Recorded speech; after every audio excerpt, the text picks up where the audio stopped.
mengenai adaptasi pada makhluk hidup. Bahas dulu pengertian dari adaptasi ya. Apa itu adaptasi, teacher? Jadi adaptasi merupakan kemampuan makhluk hidup untuk menyesuaikan diri terhadap lingkungan hidupnya. Adaptasi pada makhluk hidup itu dibagi menjadi 3. Yang pertama ada morfologi, yang kedua ada fisiologi, yang ketiga yaitu tingkah laku. Yang pertama, adaptasi morfologi. Apa itu adaptasi morfologi? Adaptasi morfologi yaitu penyesuaian makhluk hidup melalui perubahan bentuk organ tubuh untuk kelangsungan hidupnya. Jadi yang berubah itu bentuk organ tubuh dari makhluk hidup untuk beradaptasi. Contohnya yang pertama ada bentuk paruh burung. Bentuk paruh elang itu kan berbeda dengan bentuk paruh burung lainnya. Bentuknya paruh elang itu tajam, kuat, runcing, agak membengkok yang fungsinya untuk mengoyak makanan berupa daging. Kemudian contoh paruh pada burung yang kedua ada paruh pada ayam. Coba itu dilihat antara bentuk paruhnya elang dan ayam itu kan beda. Nah, kalau ayam bentuk paruhnya itu pendek, tebal, dan runcing yang fungsinya untuk mematuk makanan berupa biji-bijian. Kemudian contoh paruh pada burung yang ketiga yaitu ada pada bebek. Paruh bebek bentuknya melebar dan memiliki gerigi untuk menyaring makanan dari air atau lumpur. Contoh yang selanjutnya, dilihat ya gambarnya itu kan bentuk paruhnya beda-beda. Nah, itu merupakan contoh-contoh dari adaptasi morfologi.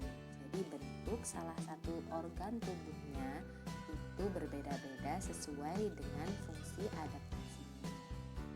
Nah, contoh yang keempat ada paruh pelikan yang bentuk paruhnya panjang dan berkantung besar pada bagian bawah untuk menyimpan ikan.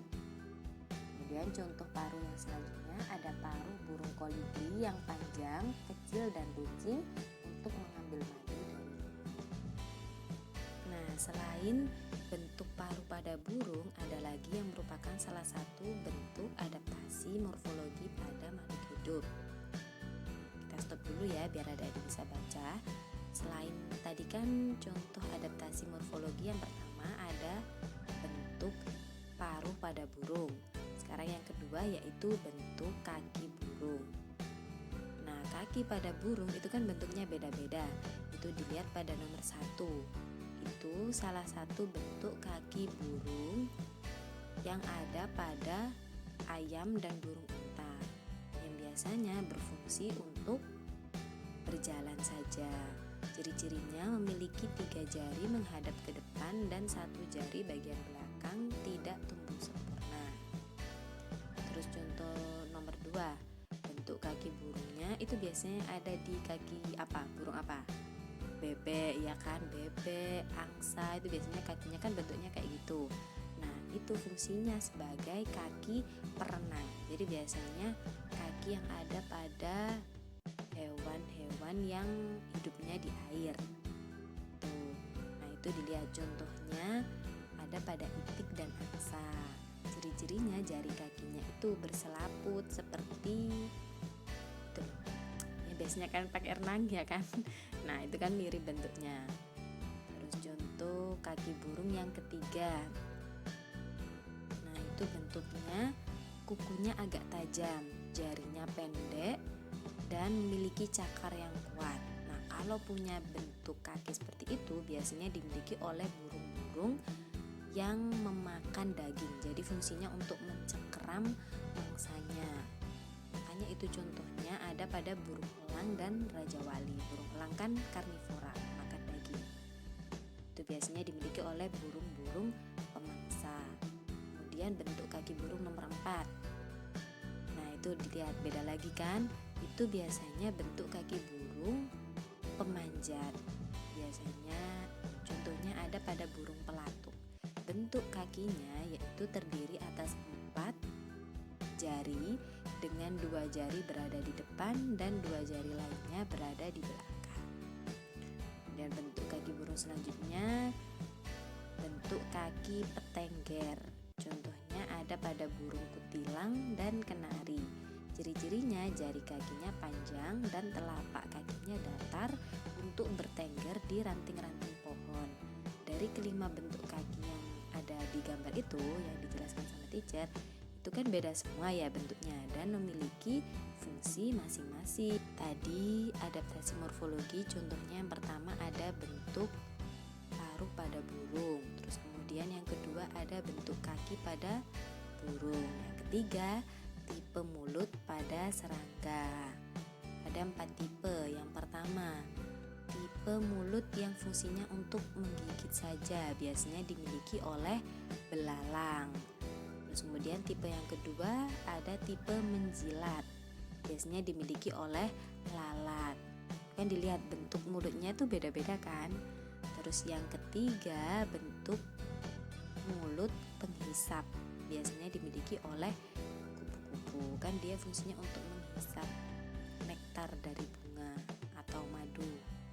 Terus tipe mulut yang keempat ada tipe menusuk, yang biasanya dipunyai oleh nyamuk. Kan nyamuk kan menusuk kulit, ya kan, kulit kalian untuk mengambil darahnya. Itu tipe mulut yang keempat. Sudah? Lanjut lagi. Gampang ya, kalau adaptasi morfologi itu gampang dibedakan karena bentuknya kan kelihatan langsung. Sekarang kita bahas tentang adaptasi morfologi pada tumbuhan. Tadi kan kita sudah membahas adaptasi morfologi pada hewan. Kan makhluk hidup ada 2, ada tumbuhan dan hewan. Hewan sudah dibahas, sekarang kita tumbuhan. Adaptasi morfologi pada tumbuhan itu ada jenis yang pertama, ada tumbuhan hidrofit. Cirinya habitatnya di air, berdaun lebar dan tipis, lapisan kutikula yang tipis dan mudah ditembus air. Contohnya yaitu bunga terakai. Itu tadi jenis yang pertama, tumbuhan hidrofit yang hidupnya di air. Kemudian yang kedua, jenis yang kedua ada tumbuhan xerofit yang habitatnya di daerah sedikit air. Dia memiliki daun yang berupa duri. Nah, kalau daunnya berupa duri ini adik-adik pasti udah hafal. Apa ayo, tumbuhan apa? Ya, fungsinya duri tadi itu untuk mengurangi penguapan. Dia juga memiliki lapisan lilin tebal, contohnya pada kaktus.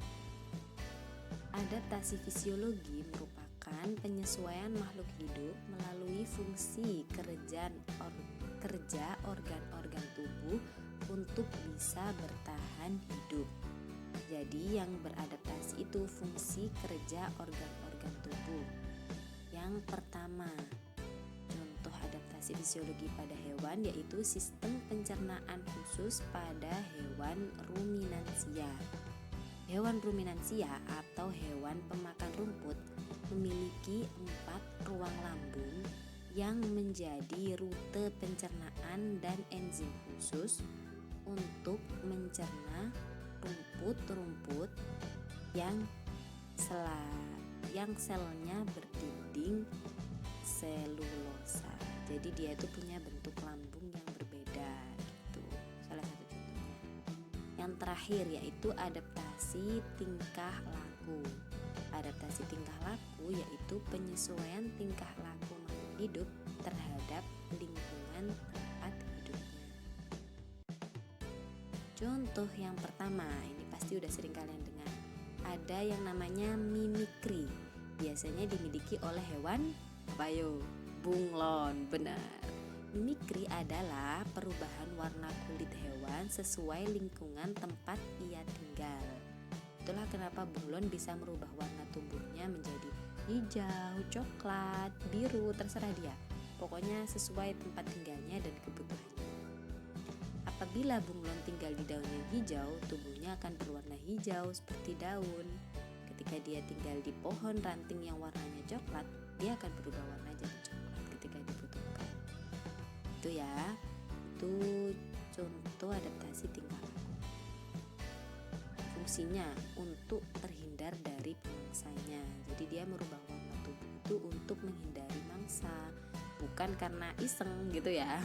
Jadi kan seperti yang teacher bilang tadi, sesuai kebutuhannya gitu. Selanjutnya, contoh adaptasi tingkah laku yang kedua. Sudah jelas yaitu kalau gambar cicak berarti apa nama adaptasinya? Autotomi. Ini sering banget keluar di soal-soal ujian atau olimpiade. Kalau tadi mimikri, sekarang autotomi. Autotomi merupakan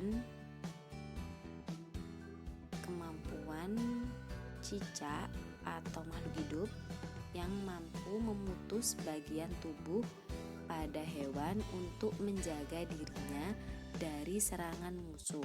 Biasanya hewannya itu ada cicak, terus kadal. Nah, dia itu akan memutus ekornya ketika dia merasa terancam oleh musuhnya.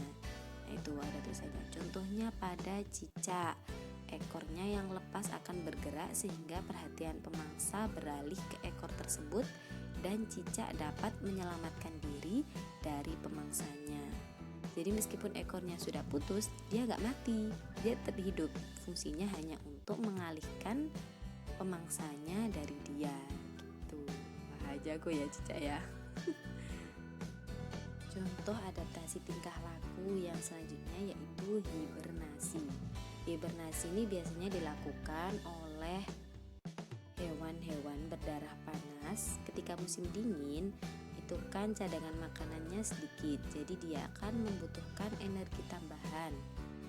Nah, cara menjaga energi tambahan tersebut atau mendapatkan energi tambahan itu, dia melakukan tidur panjang, namanya hibernasi. Tuh ya, bisa dilihat tulisan di sebelah sana. Jadi hewan-hewannya melakukan hibernasi atau tidur panjang selama musim dingin. Misalnya pada tikus, landa, dan beruang.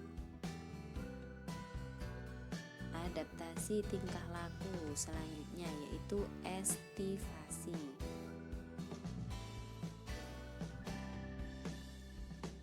Hewan yang hidup di daerah gurun dan pada musim kemarau bisa mengalami kekurangan air. Jadi cara dia beradaptasi ketika dia mengalami kekurangan air yaitu melakukan estivasi atau tidur panjang di musim kemarau. Misalnya pada hewan kadal, katak, dan keong. Kita hentikan dulu. Jadi tadi kan ada hibernasi dan estivasi. Sama-sama tidur panjang. Bedanya apa? Kalau hibernasi itu tidur panjangnya dilakukan pada musim dingin oleh hewan-hewan yang berdarah panas. Jadi dia tidur panjangnya ketika musim dingin, fungsinya untuk menghemat energinya. Terus kalau yang estivasi bedanya biasanya dilakukan oleh hewan-hewan yang hidup di tempat panas seperti gurun. Kan? Itulah kenapa ketika musimnya sudah sangat panas dia akan melakukan tidur panjang untuk menghemat energinya. Tidur panjangnya namanya estivasi. Udah tahu ya beda dua tadi ya, bermirip soalnya, jadi nanti bingung. Lanjut. Adaptasi tingkah laku yang selanjutnya ada paus muncul ke permukaan air. Paus merupakan hewan mamalia yang hidup di air. Mereka bernapas dengan paru-paru. Untuk menghirup udara yang mengandung oksigen, hewan tersebut muncul ke permukaan air secara periodik. Jadi dia sesekali mengambil udara di luar laut itu dengan muncul di permukaan. Sesekali gitu kan, karena kan dia salah satu hewan mamalia yang ada di laut yang bernafas dengan paru-paru. Jadi dia butuh udara. Itulah kenapa paus akan muncul sesekali ke permukaan air. Selanjutnya adaptasi tingkah laku berupa senjata cairan tinta. Itu kan gambarnya udah ada cumi-cumi, berarti biasanya dimiliki oleh cumi-cumi kan yang mengeluarkan tinta.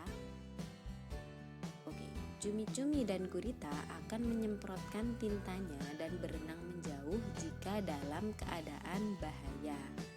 Jadi ketika dia dekat dengan musuh, dia akan mengelabui dengan mengeluarkan tinta. Jadi musuhnya nanti gak kelihatan, terus dia bisa kabur gitu. Itu contoh adaptasi tingkah laku yang dimiliki oleh cumi-cumi dan gurita.